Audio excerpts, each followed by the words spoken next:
அஸ்ஸலாமு அலைக்கும் வரஹ்மத்துல்லாஹி வபரகாத்துஹு. இது ஃபேஷன் கார்னர் நடத்தும் தினமும் ஒரு பயான் நிகழ்ச்சி. இந்த நிகழ்ச்சியுடைய தொகுப்பாக 25 நபிமார்களுடைய வாழ்க்கை வரலாறை பார்க்க போகிறோம் இன்ஷா அல்லாஹ். ஆதம் அலைஹிஸ்ஸலாம் அவர்களோட தொடங்கி நேற்று இஸ்மாயில் அலைஹிஸ்ஸலாம் அவர்கள் வரைக்கும் நம்ம அவர்களுடைய வரலாறை பார்த்தோம். இன்று நாம் பார்க்க போகிற நபி பார்த்தோன்னா நபி இஸ்காக் அலைஹிஸ்ஸலாம் அவர்களுடைய வாழ்க்கை வரலாறை தான் பார்க்க போகிறோம் இன்ஷா அல்லாஹ். இஸ்காக் அலைஹிஸ்ஸலாம் அவங்க பார்த்தோன்னா நபி இப்ராஹிம் அலைஹிஸ்ஸலாம் அவர்களுடைய இரண்டாவது மகன். இவருடைய தாயார் பெயர் சாரா ரலியல்லாஹு அன்ஹு. இவர் பிறந்ததே பார்த்தோன்னா ஒரு பெரிய அற்புதம். ஏன்னா இவர் வயது முதிர்ந்த காலத்தில் இருக்காங்க. இப்ராஹிம் அலைஹிஸ்ஸலாம் அவங்களும் சாரா நாயகி அவர்களும். ஒரு நாள் மலக்குகள் வராங்க. இப்ராஹிம் அலைஹிஸ்ஸலாம் அவங்க வீட்டுக்கு வராங்க. அவங்க மனிதர்கள்னு நினைத்து விருந்து வைக்கிறாங்க. ஆனால் அந்த உணவை கையை நீட்டலை. அது கையை நீட்டாமல் இருக்கவும் இப்ராஹிம் அலைஹிஸ்ஸலாம் அவங்க மனசில் ஒரு அச்சம் ஏற்பட்டுருச்சு. அதுக்கு அவங்க சொல்கிறாங்க, அச்சப்பட வேண்டாம், உமக்கு ஒரு மகன் பிறப்பான், அவன் பெயர் இஸ்காக். சாரா ரலியல்லாஹு அன்ஹு ஆச்சரியப்படுறாங்க. நானும் முதியவள், எனக்கு எப்படி குழந்தை பிறக்கும் அப்படின்னு. ஆனால் அல்லாஹ்வுடைய சக்தி எல்லையற்றது. இஸ்காக் என்றால் என்னன்னா, இஸ்காக் என்றால் சிரிப்பவர், சிரிப்பு என்று பொருள். ஏன் தெரியுமா சிரிப்பவர்னு பேர் வச்சுருக்காங்க? அந்த சுப செய்தியை கேட்டுன சாரா ரலியல்லாஹு அன்ஹு அவங்க சிரிக்கிறாங்க. இஸ்காக் அலைஹிஸ்ஸலாம் அவங்க அமைதியானவர்களாகவும் ஞானம் நிறைந்தவர்களாகவும் தந்தையைப் போல நேர்மையானவங்களாகவும் அல்லாவின் கட்டளைக்கு கீழ்ப்படிந்தவர்களாகவும் இருக்காங்க. அல்லாஹ் அவர்களை நல்லவர்களில் ஒருவனும் பரிசுத்தமான நபி மார்க்கத்தில் நிலைத்தவரனும் புகழ்கிறான். இஸ்காக் அலைஹிஸ்ஸலாம் அவங்க ஒரு சாதாரண குடும்பத்தில் பிறந்தவர் அல்ல. நபி இப்ராஹிம் அலைஹிஸ்ஸலாம் அவர்களுடைய மகன். அல்லாஹ்வுடைய நேரடி வாக்குறுதி பலன். அவர்களுடைய பிறப்பு முன்பே அறிவிக்கப்பட்டது. மலக்குகள் உனக்கு இஸ்காக் பிறப்பான், அவனுக்கு பின் யாக்கூப் பிறப்பான் அப்படி சொன்னாங்க. அல்லாஹ் அவங்கள வழிநடத்தப்பட்டவர், ஷாலிக் நல்லவர், தேர்ந்தெடுக்கப்பட்டவர் என்று குரானில் குறிப்பிட்டிருக்காங்க. இவர் நபித்துவ பணி பார்த்தோம்னா தந்தை தௌஹீத் வழியை தொடர்றாங்க. ஷாம் கன்ஆன் பகுதியில் மக்களை அழைக்கிறாங்க.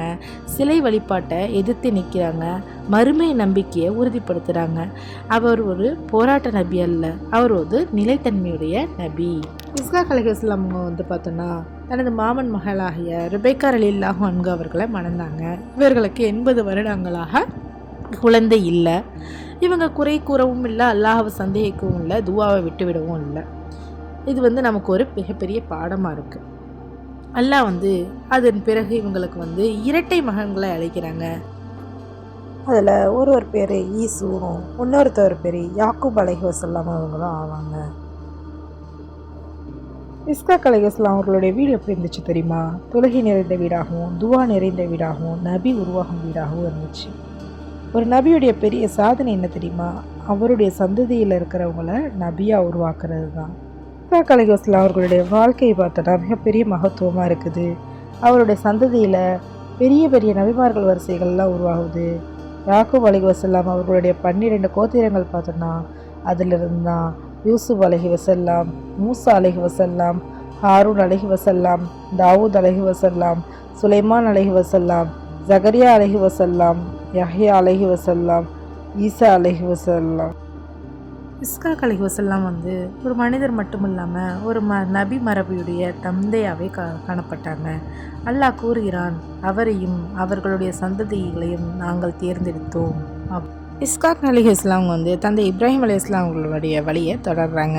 இவருடைய தப்லீக் முறை பார்த்தோன்னா கடுமை இல்லாமல் கோபம் இல்லாமல் மென்மையான அறிவுரை சொல்கிறாங்க. அல்லாஹ் ஒருவனே, அவனுக்கு இணை இல்லை. அவங்க தொழுகையை நிலைநிறுத்துகிறாங்க. மக்கள் மனதை மாற்றுறாங்க. குடும்பத்தை மார்க்க அடிப்படையில் கட்டமைக்கிறாங்க.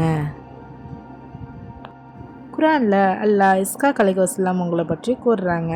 அதில் என்னென்னா, நாம் அவருக்கு இஸ்காக்கையும் யாக்கூப்பையும் அருளினோம் அப்படின்னும், அவர்களில் ஒவ்வொருவரையும் நீங்கள் நேர்வழி காட்டினோம் அப்படின்னும், அவர்கள் நன்மை செய்யும் தலைவர்கள்னும், அவர்கள் பொறுமையாளர்கள், அவர்கள் தேர்ந்தெடுக்கப்பட்டவர், சுத்தமானவர்கள் அப்படின்னு சொல்கிறாங்க.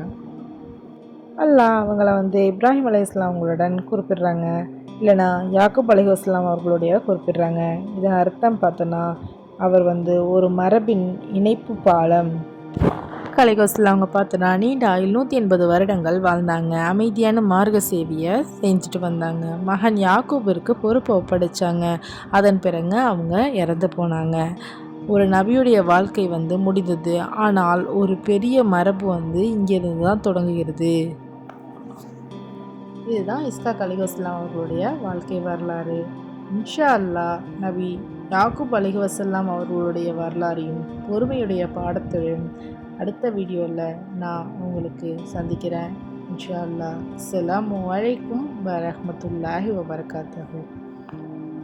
இந்த பயான் உங்களுக்கு பிடிச்சிருந்துச்சுன்னா லைக் பண்ணுங்கள், ஷேர் பண்ணுங்கள், சப்ஸ்கிரைப் பண்ணுங்கள். மறக்காமல் அந்த பெல் ஐக்கானை ப்ரெஸ் பண்ணிவிடுங்க.